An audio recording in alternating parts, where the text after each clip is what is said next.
کرتا۔ اگر دعویٰ تمہیں ایمان کا ہے اے مسلمانوں، ہمسائے کا جو تم پہ حق ہے اسے جانو پہچانو۔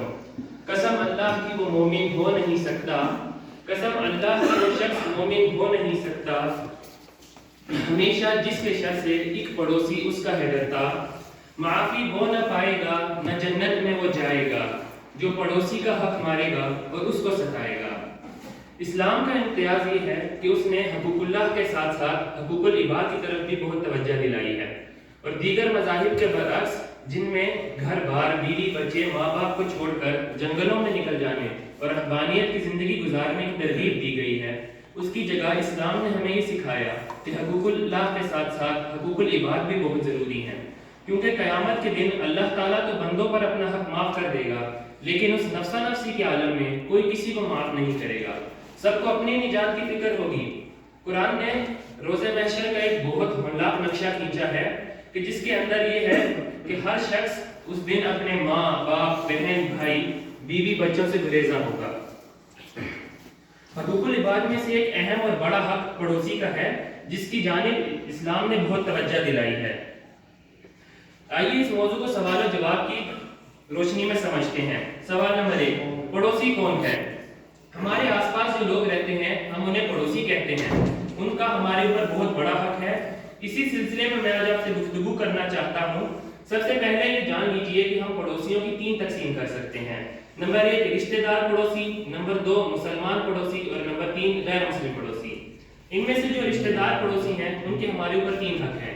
سب سے پہلا حق رشتہ داری کا حق، دوسرا مسلمان ہونے کا حق، اور تیسرا پڑوسی ہونے کا حق۔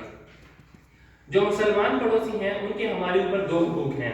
سب سے پہلے اسلام کا حق اور دوسرا پڑوسی ہونے کا حق۔ رہا غیر مسلم پڑوسی، اس کا ہمارے اوپر صرف ایک حق ہے، پڑوسی ہونے کا حق۔ سوال نمبر 2، ایک آدمی جو اپنے آپ کو مسلم اور مومن کہتا ہے، اس کا رویہ اپنے پڑوسی کے ساتھ کیسا ہونا چاہیے؟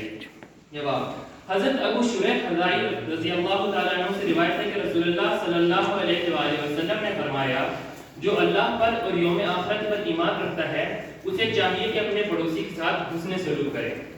اس حدیث کو امام مسلم نے اور امام ماجہ نے اس روایت کیا اور بخاری نے ادب المفرد میں نقل کیا، اور علامہ البانی رحمۃ اللہ علیہ نے اسے صحیح کہا۔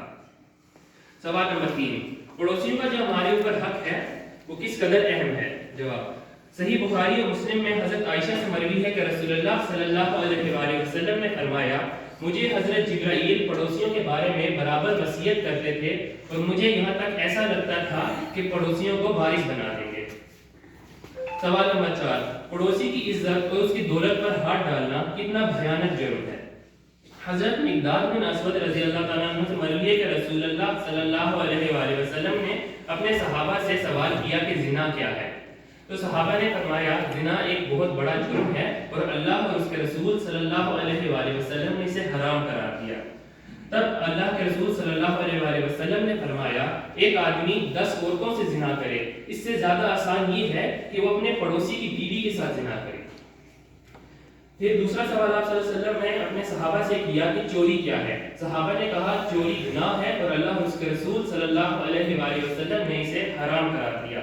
تب آپ اللہ کے رسول صلی اللہ علیہ وآلہ وسلم نے فرمایا، ایک آدمی 10 گھر والوں کے یہاں چوری کرے، اس سے زیادہ آسان یہ ہے کہ وہ اپنے پڑوسی کے گھر چوری کرے۔ سوال نمبر 5، ہمارے ہدیے اور تحفے میں ایک غیر مسلم پڑوسی کا کیا حق ہے؟ حضرت عبداللہ بن عمر رضی اللہ تعالیٰ عنہ سے روایت ہے کہ ان کے لیے ایک بکری ذبح کی گئی تو بار بار اپنے غلام سے پوچھتے تھے کہ کیا تم نے گوشت کا ہدیہ ہمارے یہودی پڑوسی کو پہنچا دیا؟ کیا تم نے گوشت کا ہدیہ ہمارے پڑوسی کو پہنچا دیا؟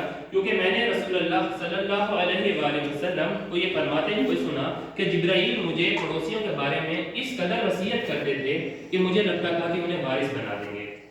اس حدیث کو امام بخاری نے الادب المفرد میں اور امام ترمذی نے سنن ترمذی میں اور علامہ البانی نے صحیح